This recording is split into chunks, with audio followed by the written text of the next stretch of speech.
आप बड़े सीनियर सियासतदान बन गए हैं। नवाज शरीफ लंदन में जाते हैं तो टमाटर और अंडे इस्तेमाल करते हैं, पाकिस्तान आते हैं तो कबूतर उड़ाते हैं, तो मशवरा को देंगे? नहीं, वो टमाटरों का तो उन्होंने गिल्ला किया है, लेकिन एक दाद देनी पड़ेगी उनकी पार्टी को कि मियाँ साहब तेरे जाननिसार एक नहीं, दो नहीं, तीन नहीं, चार जाननिसार आए, पंफलेट भी। और मजे की बात यह है कि वही उनका मेजबान भी था जो कारकुन बन गया था। बहरहाल टमाटर वैसे भी महंगे हो गए हैं, और ये भी बैद नहीं है कि फेंकने वालों के टमाटर जो है केच होने शुरू हो जाए। मरों साहब आगे नवंबर में क्या करने जा रहे हैं? एक चीज मैं कह दूं, देखिए एहतजाज हो, चाहे मियाँ साहब के खिलाफ हो, चाहे खदीसा के खिलाफ हो, गालम गलोच ना हो, ये टमाटर फेंके जाने ना हो।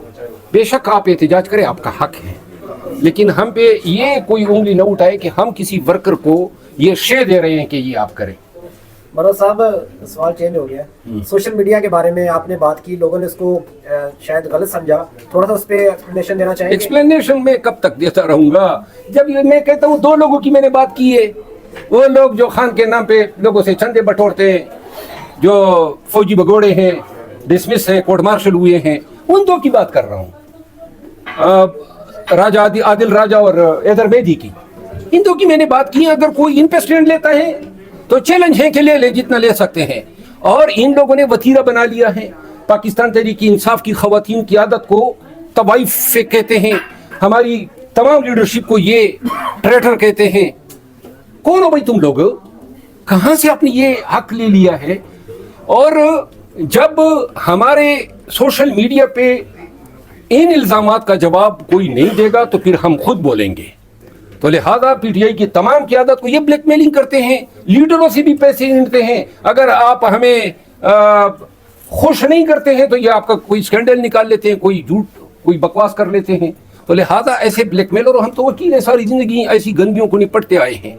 तो लिहाजा अब मैं सबको कहता हूं कि ये रोजाना जो है इनकी ये गिनावने चेहरे जो हैं, ये कौम को, मुल्क को और बैनुल अक़वामी दुनिया में बताएं ये हम में से नहीं है। और ये जो सोशल मीडिया का इन्होंने बना दिया कि अपने ऊपर वो चादर डाल रहे हैं।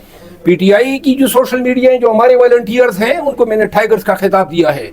उन्होंने जो खिदमत पार्टी की और रुल अफलाकी की हैं वो बेमिसल है। ये लोग तो अपने दुनियावी मकासद के लिए हमें कभी लड़वाते हैं, कभी हमारे ऊपर इल्जामात लगाते हैं। तो लिहाजा ये वजाहत जरूरी है। अच्छा मरवा साहब, मेरा आपसे भी सवाल है और रियासत अली आज़ाद साहब से भी सवाल है कि पीटीआई जब भी डिजिटल मीडिया वालों की तारीफ करती है या उन पर तनकीद करती है, तो जो यहाँ पे काम कर रहे हैं डिजिटल मीडिया से रिलेटेड लोग, उन पर इस्लामाबाद हाई कोर्ट में भी पाबंदी लग जाती है, और इसके अलावा सुप्रीम कोर्ट में पाबंदी लग जाती है, और हत्ता कि डिस्ट्रिक्ट कोर्ट में पाबंदी लग जाती है। और इसके साथ अगर कहीं भी कोई वाक़या हो तो वो सारा मलबा डिजिटल मीडिया वालों पे डाल दिया जाता है, जो यहाँ पे मीडिया प्रॉपर तरीके से काम कर रहे हो। उनके बारे में क्या कहेंगे? और आज़ाद साहब तो मेरे बात जवाब दें, अगर हाई कोर्ट में पाबंदी लगती है तो मेरे भाई की कमजोरी होगी, क्योंकि ये सदर बार जो है वो हमारे हकूक का, मीडिया के हकूक का, बुनियादी शहरी के हकूक का जिम्मेदार होगा। डिस्ट्रिक्ट बार की जिम्मेदारी है, सुप्रीम कोर्ट बार की जिम्मेदारी है।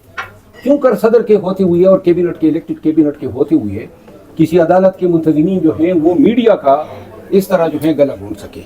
मैं इस पे आंसर करूंगा। इस्लामाबाद हाई कोर्ट में कोई ऐसी पाबंदी नहीं है। अगर नहीं, मेरी बात सुने, देखिए आपके पास कार्ड अगर है साफियों का तो आपको इजाजत है। उसकी रीजन ये है कि यहाँ पे बहुत सारे मामलात हैं जो आपके इल्म में भी है। कार्ड आपके पास हो और अगर आपको कोई ना जाने दे तो मैं जिम्मेदार हूँ, मैं आपको लेके जाऊंगा। और मैं आपको यकीन दहानी करवाता हूँ कि साफियों की आज़ादी, उस पर कोई कंप्रोमाइज नहीं है। हम बतौर बार आपके साथ खड़े थे, खड़े हैं, खड़े रहेंगे। आपके तमाम केसेस में बतौर सदर में पेश होता हूँ और आइंदा भी होगा। और कोई भी ऐसी गैर कानूनी पाबंदी होगी तो हम आपके साथ खड़े होंगे। नवंबर का महीना बड़ा इम्पोर्टेंट है। खान साहब की रिहाई को लेकर भी कहा जा रहा है कि नवंबर के महीने में खान साहब की रिहाई भी हो सकती है। कौन सी ऐसी स्ट्रेटेजी है, कौन सा ऐसा बड़ा प्लान पीटीआई ने तैयार किया जिससे आप ये कहते हैं कि अदालतें अगर रिलीफ नहीं देंगी तो हम खान साहब को बाहर निकालेंगे?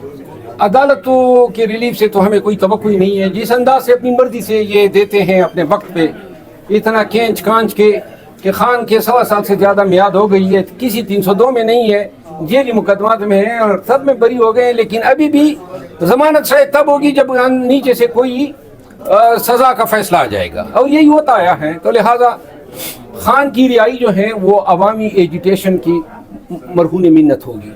अगर पाकिस्तानी निकलेंगे हमारे साथ लाखों की तादाद में, एहतजाज करेंगे, और इनका यही जोर था। डी चौक में आपने देखा, अगर उस वक़्त क़यादत आ जाती तो लिहाजा डी चौक 2-3 दिन का धरना जो था वो इनकी हालत पिघल देता।